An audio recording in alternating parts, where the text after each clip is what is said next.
రజనీకాంత్ కెరీర్లో నరసింహ మూవీ ఎంత సూపర్ హిట్టో అందరికీ తెలుసు. కెఎస్ రవికుమార్ డైరెక్షన్లో వచ్చిన ఈ మూవీ రజనీ కెరీర్లో బ్లాక్ బస్టర్గా నిలిచింది. రజనీ, సౌందర్య, రమ్యకృష్ణ తమదైన నటనతో ప్రేక్షకులకు కనువిందు చేశారు. ఇప్పుడు ఈ సినిమా సీక్వెల్పై రజనీకాంత్ తన అభిమానులకు అదిరిపోయే శుభవార్త చెప్పారు.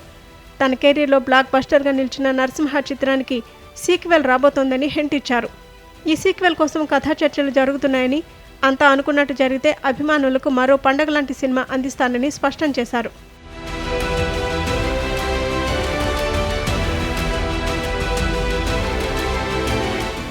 డిసెంబర్ 12న తన 75వ పుట్టినరోజు సందర్భంగా నరసింహ సినిమాను రిలీజ్ చేయనున్నారు. ఈ నేపథ్యంలో రజనీకాంత్ ఓ ప్రత్యేక వీడియోను విడుదల చేశారు. ఆ వీడియోలో నరసింహ సీక్వెల్ను ప్రకటించారు. ఆడవాళ్ళందరూ గేట్లు బద్దలు కొట్టి థియేటర్లోకి వచ్చిన సినిమా నరసింహ. అలాంటి చిత్రానికి సీక్వెల్ తీయబోతున్నాం. ఎన్నో సినిమాలు 2 భాగాలుగా వస్తున్నాయి. అలాంటప్పుడు ఇంత సూపర్ హిట్ సినిమాకు సీక్వెల్ ఎందుకు తీయకూడదు అనిపించింది. రోబో 2.0 జైలర్ 2 చేసేటప్పుడు ఈ ఆలోచన వచ్చింది. నరసింహ 2వ భాగాన్ని నీలాంబరి అనే టైటిల్తో మీకు అందిస్తాం. ప్రస్తుతం దీని స్టోరీపై చర్చలు నడుస్తున్నాయని రజనీకాంత్ చెప్పారు. ఈ నరసింహ కథను తానే రాశానని, తన స్నేహితుల పేర్లతో నిర్మించానని వెల్లడించారు. నరసింహ చిత్రానికి టైటిల్ కూడా తానే సూచించానని, ఆ టైటిల్ వినగానే డైరెక్టర్ ఆశ్చర్యపోయారని, పాతగా ఉందని చెప్పారు.